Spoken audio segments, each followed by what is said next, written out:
got an amen there.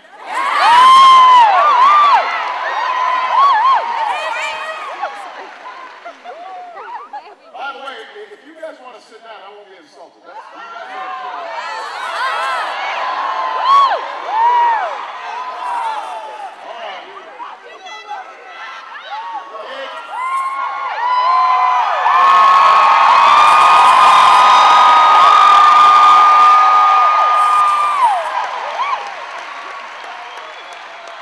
It's getting harder and harder to make mortgage or fill up your gas tank or even just keep the electricity on at the end of the month.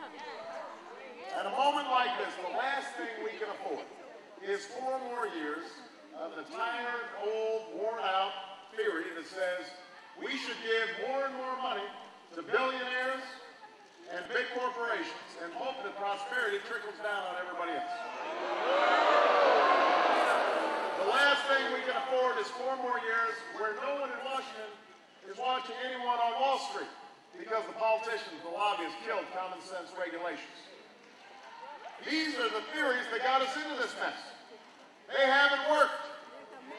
It is time for new ideas. And that's why I'm running for president of the United States.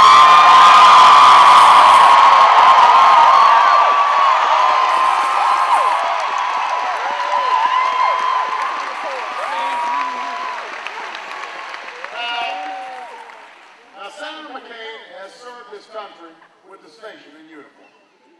And he can point to a few moments over the past 8 years, for example, his opposition to torture, where he's broken from George W. Bush. He deserves credit for that.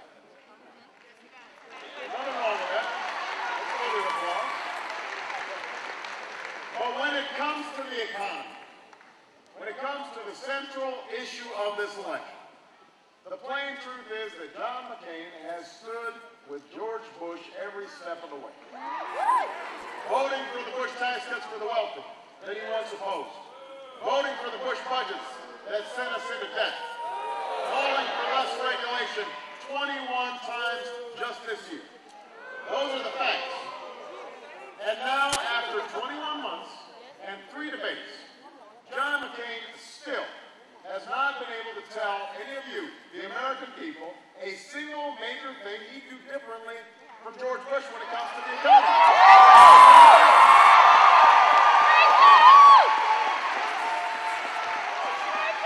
Now, John McCain's been saying lately that we can't spend the next 4 years waiting for our luck to change. He's right, but you understand that the biggest risk we could take is embracing the same old tired Bush-McCain policies that have failed us for the last 4 years.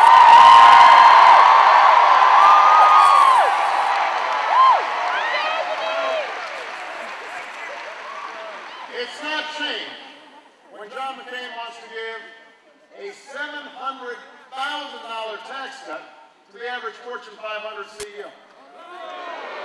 That's not change. It's not change when John McCain wants to give $200 billion to the biggest corporations, or $4 billion to the oil companies, or $300 billion to the same Wall Street banks that got us into this mess in the first place. It's not change when he comes up with a tax plan that doesn't give a penny of tax relief to more than 100 million middle-class families. That's not change. Now, to be fair, there is one thing he'll change, and that's called our health care system. But he won't change it in a good way. John McCain's health care plan would tax your health care benefits for the first time in history. Independent studies say that under his plan, at least 20 million Americans would lose their employer-based insurance that they currently rely on. People would be forced to buy health care coverage in the individual market. For all of this, he'd only give your family a $5,000 tax credit when the average plan costs over $12,000. Now, Senator McCain doesn't like to talk about this plan all that much. But this morning, we were offered a stunning bit of straight talk, an October surprise from his top economic advisor, who actually said that the health insurance people currently get from their employer is, and I quote, way better than the health care they'd be getting if John McCain were president. Now, this is the point I've been making since Senator McCain unveiled his plan. It took 7 days of this election for his campaign to finally admit the truth. But better late than never. The truth is, John McCain's health care plan is radical, it is unaffordable, it's not the change we need right now. And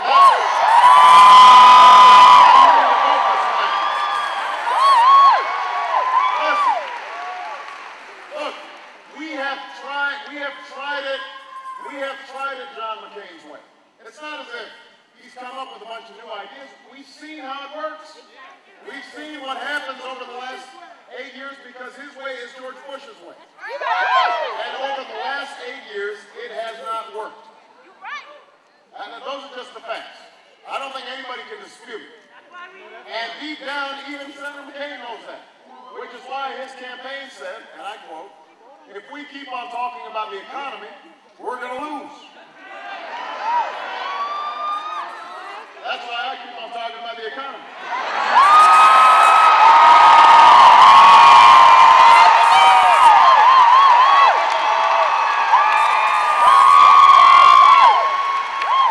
And that's why he keeps on calling me every name in the book. Because that's how you play the game in Washington. If you can't beat your opponent's ideas, you distort those ideas. You make some of them up. You don't have a record to run on. And you paint your opponent as someone people should run away from. You make big elections about small things. In Virginia, we're here to say, not this time. Not this year. Not when there's so much at stake.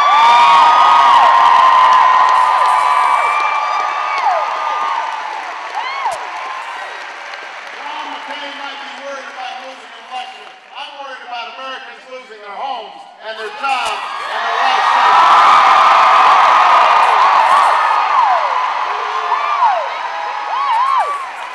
I can take one more week of John McCain's attacks, but this country cannot afford 4 more years of the same failed policies.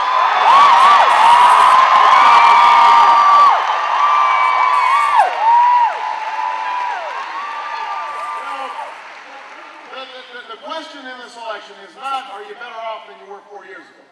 We know the answer to that. The question is, will the country be better off 4 years from now? Now look, I know these are difficult times for America, but I also know we faced difficult times before. The American story has never been about things coming easy. It's been about rising to the moment, when the moment was hard. It's about seeing the highest mountaintop from the deepest of valleys. It's about rejecting fear and division for unity of purpose.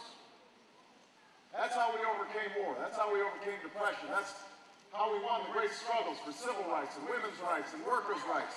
And that's how we'll emerge from this crisis stronger and more prosperous than we were before, as one people, as one nation. Remember, we still have the most talented, most productive workers of any country on earth.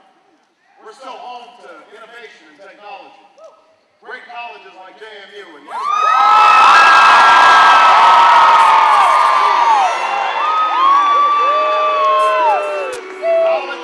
colleges and universities that are the envy of the world. Some of the biggest ideas in history have come from our small businesses, from the back of people's garages, from our research facilities. So there's no reason why we can't make this century another American century. We just need a new direction. We need a new politics. Now, I don't believe that government can solve or should try to solve all of our problems. You don't either. Americans are fiercely independent. We are self-reliant. We like doing things for ourselves. But I do believe that government should do that which we cannot do for ourselves. Protect us from harm. Provide a decent education for our children.